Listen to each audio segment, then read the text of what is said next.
Mon frère, ma soeur, mon ami, si tu te sais aimer par Dieu gratuitement, tu voudras en retour l'aimer gratuitement et tu feras des exploits pour lui gratuitement. Souvenez-vous de Jéricho, quelle bataille exceptionnelle, c'est l'histoire du pot de fer contre le pot de terre. Jéricho devait être la fin du peuple d'Israël. Comment voulez-vous qu'un peuple qui ne sait pas combattre puisse aller vaincre cette ville avec ses hautes murailles? Pas possible, impensable, infranchissable. Et sans oublier les forces du mal. Jéricho, comme tout Canaan, était infesté de démons. On sait qu'il y avait des prostituées à Jéricho, Rahab, qui étaient certainement des prostituées sacrées. Elles couchaient au nom d'une idole.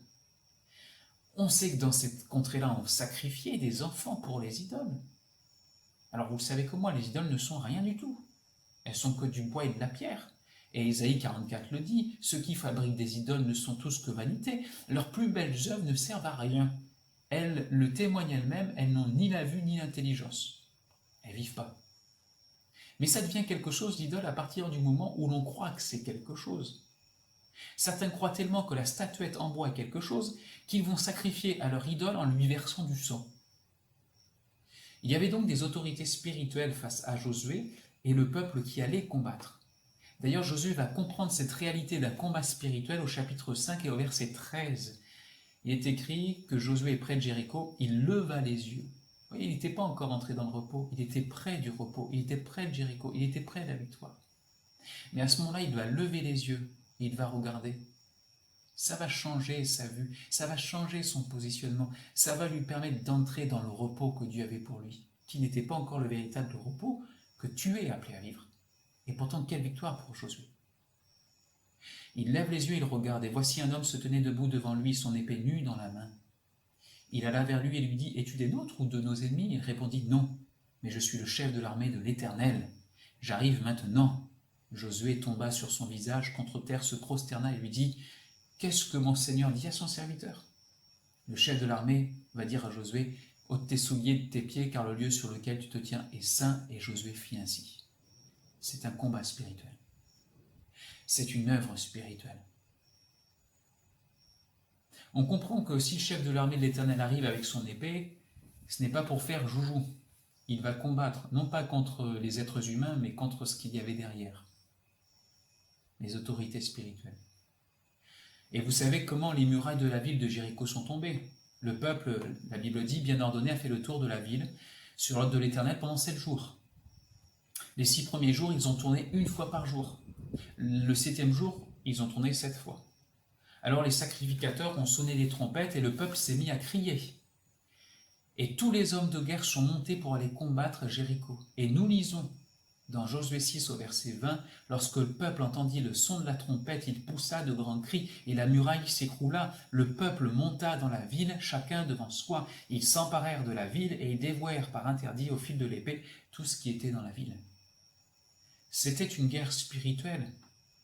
Parce que, on va se poser la question, il a fait quoi le peuple pour gagner? Il a obéi à Dieu. Il a obéi à Dieu. Il a gardé le silence pendant 1 semaine. Et je pense que ça nous ferait du bien parfois de garder le silence. Plutôt que de réagir ou de surréagir sur les événements que nous connaissons. Il a crié au son des trompettes et la muraille s'est écroulée. Et en plus, le peuple de Jéricho ne lui a opposé aucune résistance au peuple d'Israël. Excusez-moi, mais quel repos! Quel repos! Non pas que le peuple a été inactif, mais Dieu s'est occupé de son côté de ce qui était impossible sur un plan humain à faire, à accomplir. Faire tomber des murailles infranchissables. Quel repos, quelle promesse accomplie sous leurs yeux, quelle victoire! Comprenez que quand Dieu dit et promet, il accomplit et il nous partage sa victoire. Mais l'auteur de l'Épître aux Hébreux, c'est ça qui est important, nous dit que ce peuple n'a pas connu le véritable repos. Et pourtant, quel accomplissement des promesses de Dieu, quelle victoire pour Josué. Mais ce n'était pas le véritable repos. On peut connaître plus. Tu peux connaître plus dans ton moment de confinement. Je reviens sur le silence du peuple de Dieu. Dieu dit, taisez-vous. Et ça me rappelle cette parole dans Éphésiens 5, qu'il ne sort de votre bouche aucune mauvaise parole. Parce que parfois on parle et on devrait se taire. Mais si on parle, Dieu dit, mais s'il y a quelques bonnes paroles qui servent à l'édification et communiquent une grâce, À ceux qui l'entendent, va leur parler.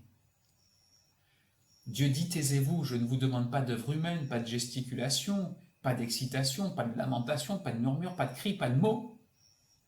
Je vous demande rien du tout sinon d'obéir à ma parole. Et c'est ce qu'ils vont faire, à tourner silencieusement autour de Jéricho. Vous savez, peuple de Dieu, peuple de Rivière-Salée, nous avons passé 4 ans au milieu de vous. Et pendant ces 4 ans, je me suis rendu compte combien Dieu insistait sur mon cœur par rapport à un verset qui revenait dans beaucoup de messages, beaucoup de prédications. Et ce message était un message qui nous appelle à simplifier notre vie, à revenir à l'essentiel. Alors j'aimerais vraiment nous inviter à nous taire et à écouter ce que Dieu a à nous dire encore aujourd'hui. Verset qui est revenu pendant des années, 4 ans, c'est quand même un petit bout de chemin ensemble, 4 ans. Ésaïe 35 dit, au verset 15, c'est dans la tranquillité et le repos que sera votre salut. C'est dans le calme et la confiance que sera votre force. Mais vous ne l'avez pas voulu. C'est un verset qui a tambouriné dans mon cœur pour l'église de Rivière-Salée pendant des années. Et souvent je l'ai repris, je le disais dans mes messages. Est-ce que vous l'avez entendu, cet appel de Dieu? Est-ce qu'en fin de compte, aujourd'hui, ce ne serait pas pour chacun d'entre nous le temps de le mettre en pratique? Dieu a mis un coup d'arrêt dans le monde par rapport à nos habitudes, à nos programmes, tandis que nous cherchons à comprendre ce qui se passe, ce qui se trame dans les lieux célestes. Ne devrions-nous pas plus, nous occuper de ce qui se trame dans nos cœurs? Comment va ton âme? Es-tu vraiment sauvé? Vous savez, Josué a vu ce grand combattant de l'Éternel, mais pendant la guerre qui s'est passée à Jéricho, ils n'ont pas vu ce qui se passait dans les lieux célestes. Ils étaient concentrés sur ce que Dieu leur avait demandé de faire. Concentrez-vous sur ce que Dieu vous demande de faire. Obéissez à la parole. Cherchez pas ce qui se passe là-haut. Ça ne vous regarde pas, ça appartient à Dieu. Laissez-le faire. Combat pour nous, lui, hein, et il va gagner.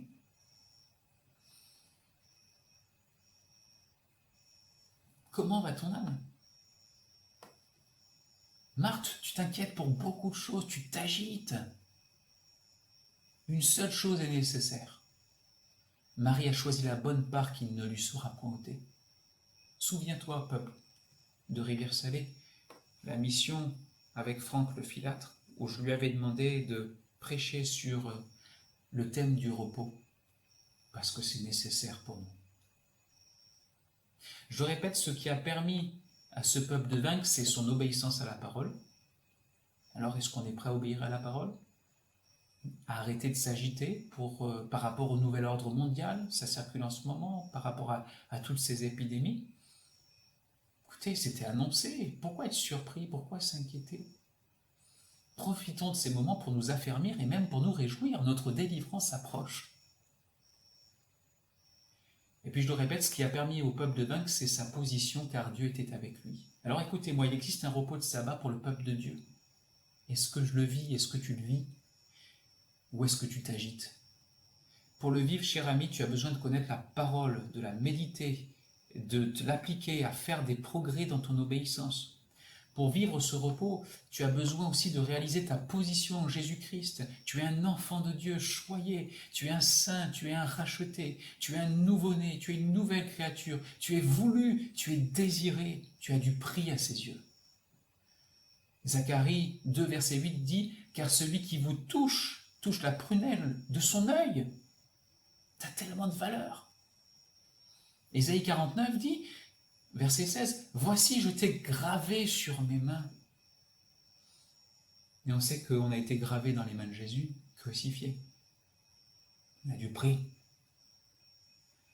Cher ami, tu as besoin de vivre ce repos de sabbat, ce repos de la foi. Hébreux 4, verset 8, je reprends mon texte, « Car si Josué leur eût donné le repos, il ne parlerait pas après cela d'un autre jour. Il y a donc un repos de sabbat réservé au peuple de Dieu, car celui qui entre dans le repos de Dieu se repose de ses œuvres, comme Dieu s'est reposé des siennes. » Alors ce repos, il existe, il est préparé pour toi, Dieu t'y attend, il t'y accompagne, car Jésus est à tes côtés. Laisse-le t'y conduire dans ce repos. Je t'invite au repos de la foi.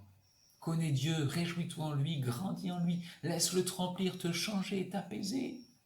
Quand nous nous reposons de nos œuvres, nous entrons dans les plans de Dieu, nous devenons efficaces dans nos prières, nous touchons le cœur de Dieu. Il est important de ne pas entrer dans l'angoisse, l'anxiété et la culpabilité, mais cherchons Dieu avec une bonne attitude de cœur. Le repos de la foi, il a tout accompli, il est vainqueur et il partage sa victoire. J'ai terminé, nous prions. Seigneur, je te remets mes frères et sœurs dans la foi, qu'ils soient bénis de ta part. Encourage-les par ta grâce et renouvelle celui qui est fatigué, chargé et lourd, rempli de difficultés, Seigneur. Eh bien, que ce cœur rempli de difficultés soit déchargé et apaisé. Au nom de Jésus. Amen.